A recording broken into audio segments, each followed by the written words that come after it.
Štai pagaliau įveikėm pusę kelio, atvažiavom.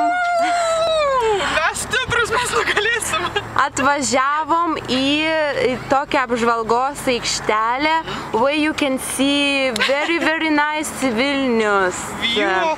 View of Vilnius. And now a little bit I show all buildings, all very nice buildings in Vilnius. So we start from this side. 3 crosses. Wait, I try to... I don't see. Where? Ah, okay, this is 3 crosses, yeah. Then we will go round. Okay, show next. Where is Gedimino Castle? There. Wait, I zoom. There? Yeah? Somewhere, okay, no matter.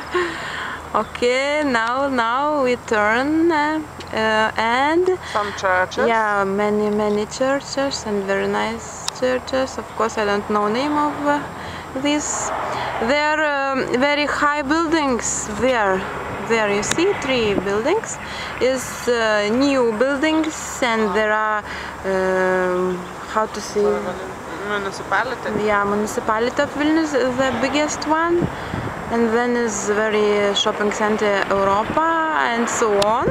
Okay, and there are also some churches, and maybe I can show you TV. Yes, there are TV. Как бокштас? What? TV бокштас. TV boxes. TV tower, yeah, TV tower. Okay. Very nice view. Very nice view. And then a little bit turn around in this place. Now you see that in Lithuania there are spring. Everything is green. Yeah, everything is green. And there are also some bicycles. Okay, and Crazy people. You can say goodbye. Bye. And I want to say goodbye also. Okay, bye.